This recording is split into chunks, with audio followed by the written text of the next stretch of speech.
This is the Meta Quest 3 512 gigabytes, and I picked it up to see if a standalone headset could really pull double duty for high-quality VR and practical mixed reality. I went in skeptical because I've used older headsets that looked good on paper but felt clunky in daily use. A few sessions later, I have a clear picture of where this shines, where it stumbles, and how I've been using it in real life. The design looks familiar at a glance, but the slimmer profile is the first thing I noticed. Pancake lenses let the screen sit closer to your eyes, so the visor doesn't protrude as much. That change sounds small, but on your face, it matters. The front has a trio of sensor cutouts with dual RGB color cameras that handle the mixed reality see-through view.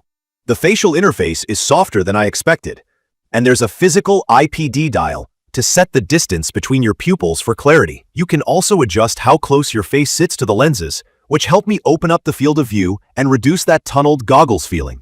Out of the box, the weight balance leans forward.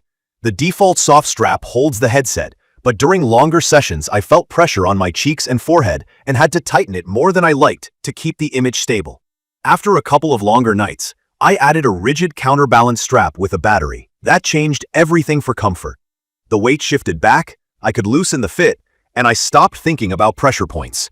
In my opinion, if you plan to use the Quest 3 more than casually, budget for a better strap. Setup was straightforward.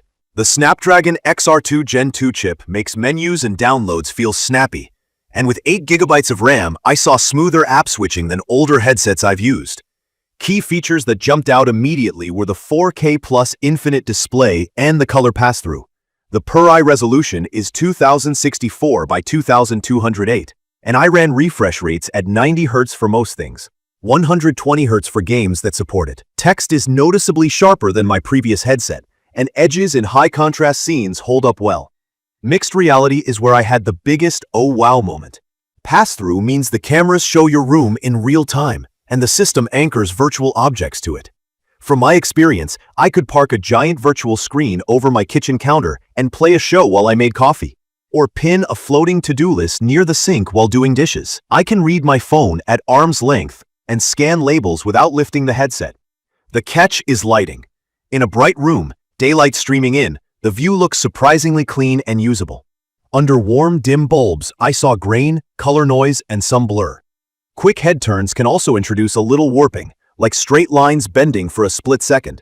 I adjusted by moving slower and turning on more lights when I wanted to use MR seriously. On the VR side, graphics feel like a real step up. The 2x graphical processing power claim lines up with what I'm seeing in load times, texture detail, and general responsiveness. It's not magic, but it's fast, and games that push clarity benefit a lot from the resolution bump. I also used it for PC VR with a cable and over fast Wi-Fi. With a capable GPU on my desktop, I ran 120 Hz and high render scales to counter compression. A bit of tweaking made a big difference. Upping render resolution in-game and using a milder anti-aliasing option kept things crisper than sharpening the stream after the fact. If you enjoy fine-tuning visuals, the Quest 3 gives you room to do it. The controllers feel better than expected without the big tracking rings. My hands can get close together without knocking plastic, and the haptics feel more nuanced than the last generation. Tracking has been rock solid in my space, and hand tracking for casual navigation is improving, though I still prefer controllers for anything precise. Audio is punchier than the previous model I owned, with more volume headroom and a touch more bass. Spatial cues are clear, which helps in both games and MR apps. There's also a 3.5mm jack if you want closed-back headphones. Battery life has been around 2 to 3 hours depending on the load. If I'm pushing 120 Hz or MR-heavy apps, it's closer to the lower end. Lighter use gives me more time. It's enough for a session, but not an all-day device without a battery strap or a cable. I also follow simple battery habits, like avoiding leaving it fully charged for long periods when I'm not using it. And I use the included charger to keep charging behavior predictable. Storage matters more than I realized. With 512 gigabytes, I installed a ton of apps and several large games without worrying about juggling space. Some titles are well over 20 gigabytes now, and mixed reality apps are only getting heavier with assets. Not having to delete and re-download is a quiet but real quality of life win. The 3-month trial of Meta Horizon Plus gave me quick access to a library of games so I could test a range of content on day one, which helped me see the performance envelope fast. I did run into one caution I want to share. I've seen reports from other users about accounts getting flagged after traveling and signing in from new countries, which can lock store access until support resolves it. It hasn't happened to me, but I'm careful about two-factor auth and I plan ahead if I'm taking the headset on trips. From my experience, the clarity is the standout. The combination of the higher resolution, pancake lenses, and the ability to fine-tune IPD and face distance makes everything pop. The field of view feels more natural, and I get less of that looking through a tube vibe.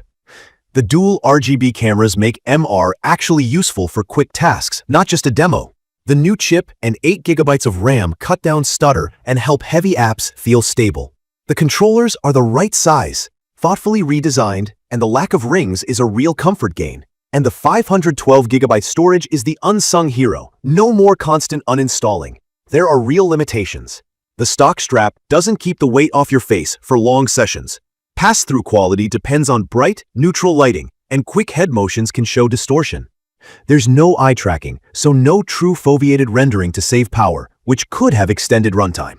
And the built-in battery still caps standalone play to a couple of hours unless you use an external pack. None of these are deal breakers for me, but they do shape how I use it. In my opinion, a counterbalanced strap transforms comfort, and good lighting transforms mixed reality. It's perfect for anyone who wants the most capable standalone headset right now and is willing to add a better strap. If you're a VR enthusiast, an early MR adopter, or a developer who wants sharp visuals and strong processing in a self-contained unit, this fits. If you plan to stream PC VR, the display and 120Hz support make it a great wireless viewer when paired with a strong router and a solid GPU. If you want a lightweight all-day productivity visor, the lighting needs and battery time may frustrate you. Key features that matter to me are the 4K plus infinite display at 2064 by 2208 per eye, the Snapdragon XR2 Gen 2 with a real bump in GPU performance, full color pass-through with dual RGB cameras, 8 GB of RAM for stability, and the roomy 512 GB storage that keeps my library installed. I'd recommend this for people who value clarity, want practical MR for short tasks, and appreciate having headroom for larger games and apps without constant storage management. In conclusion, the Meta Quest 3 512 GB delivers the strongest overall standalone experience I've used so far. The visuals are sharp, MR is genuinely useful when the room is bright, and the performance feels next-gen for this form factor. The comfort story depends on adding a better strap, and the battery limits session length, but those are solvable. If you're upgrading from an older headset, you'll feel the difference right away. If you're new, you'll have a smoother on-ramp with this than most options.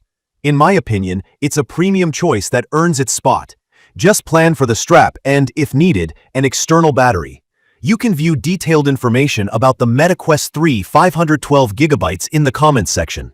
Thank you for watching.